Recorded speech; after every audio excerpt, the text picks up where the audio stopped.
free. Good. Izzy, free. Good. She's tense around dogs. She's tense around our dogs at first. Before the camera turned on, I let them in the room together so I could see how she did. And she took a correction snap at Sparkles. You know, wham, snarled her teeth, took a snap at her, didn't land anything, but she was setting the tone for Sparkles to say, stop coming around me, I don't want you up on me. And then I corrected her for doing that to my pack member. And then now she sees me in this little pack as above these other dogs. And then what she wanted to do immediately was become equals to me. She's like, hey, but me and you though, right? And I'm like, yeah, me and you though, but you're down there with them. And she's like, no, but me. Like, I'm half human, right? And I'm like, no, you're below me, okay? You gotta be below me, which means you gotta listen to me, but they listen to me too, so I can keep the order. So she sees that. That's what's cool, is like, I gave her an experience where she sees who I am to this pack. And then another thing I did, which I always do, is when the dogs came up on her, she wasn't snapping because I had corrected her for that, but she's kind of like, you know, really stiff. I let her feel that tension for a second and nervousness of those dogs sniffing her, and then I tell those dogs to leave, and she's seen that I told those dogs to leave. So she sees that I'm relevant, that I have control, and that she can trust me. But she's also saying that I'm not letting her be right in my lap and be equal to me.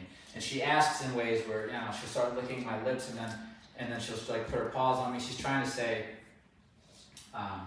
you know, she wants to be part of my pack, but she wants to be above them, you know, and possibly equal with me. And so there's a little adjustment there that we need to make in her head. Other than that, so far, I mean, I haven't known her very long. We've just been in this room. I like the temperament. For me, you know, her snapping at a strange dog is pretty normal for dogs to do that. If there's nobody there to kind of guide them. She is a little, I would say, underdeveloped socially with dogs. Or either that, or she has a different association of dogs. Maybe she lived on the streets and she had to be that way. So she's kind of seeing them as a threat, like a potential threat. That's the first thing she assumes when she's seeing these dogs. It's like, that's a potential threat. So that's where her mind is. That's just where her mind is. I can help her change that, but more importantly, I will help change that a bit. But more importantly, what she's going to learn is, even though you feel that way towards something out in the environment, don't behave like the way you were. Don't bark, don't lunge. Just follow me in my heel, and learn to trust that we can walk by these dogs and nothing's going to happen. And then I prove it to her over and over again, and we can start to see dogs on the walk as just kind of passive, right? Even if they're barking in our face, we can get her to the point where she's just up at us because she completely trusts us. That means we can't fuck up. We have to get the belief system right. We have to give the proper experiences to change how she believes. All right, so that's going to be a lot of work. That's why she's here for 4 weeks, because that's a lot of work. So she's just reactive to other dogs. She's reactive to skateboards. She bark at them. Flattens out like a pancake. Okay, so just fear, boom. Just no barking or anything. Nope. Okay, that's good to know. So she's just nervous, and this I feel like is provoking some of that of what the skateboard does. And what I'm really teaching her is, when you go into that space of stress, how to check in with me and use the things that I'm going to teach you to stay with me and not lose it upstairs, right? Stay calm and watch what's going on. And we should see some shaking and stuff, because she's going to be nervous, but I'm not going to let this bowl touch her.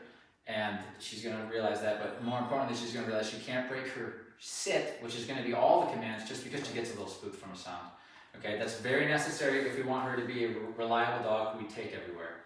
Because things happen. People's shopping carts, you know, they bump into something, it spooks a dog. We don't want them taking off out of heel and pulling you, you know. We can't have that. So she will find safety if I do this right. She'll find safety in her commands, and she'll probably find safety more in the commands of place and possibly heel when we're walking my dogs. Definitely find it as her safe place. Okay. But we got to push it and still do it with a sit stay, all right? Which usually turns into a down stay. If a dog usually drops, I usually let them, but because they're coping. But, you know, without a bed and without me right up there with her, she's got to learn on her own, okay? So this is how I do it. I mean, we can hop on to other things. So we got the dog stuff, we got the bull stuff, or the fear stuff. She's listening pretty well. Not bad. She seems to know sit. I mean, I'm sure she picks and chooses, because that's part of her wanting to be equal with you guys. Or, you know, she wants to be able to make her own choices. That's what I mean by equal. And she's, you know, she's a dog, so she can't always make her own choices. So if the rule of living with a dog is the exchange for them to be able to come in with a human, which is going to definitely make their life more enriched. The trade for us giving you love, food, a soft place to sleep, and a loving home is that you stop doing something when we say stop, and that you do something when we say do. Okay? If we can get those things, we're pretty good. She's got rehab to go through though a little bit, because she's a little more nervy than the average dog. It's just nervy enough or it's going to cause a problem. Okay? And also, she's definitely willing to strike. She met Sparkles 2 seconds to strike at her. Just right at her. Was it Izzy too? Both. Oh, both. Yeah, I didn't see Izzy. Izzy's happened right here. Yeah, but that one at Sparkles was much more. You know, she didn't land anything, but I think if Sparkles kept pushing, then it would have been bad. No. But it's because she doesn't want her up on her. Okay.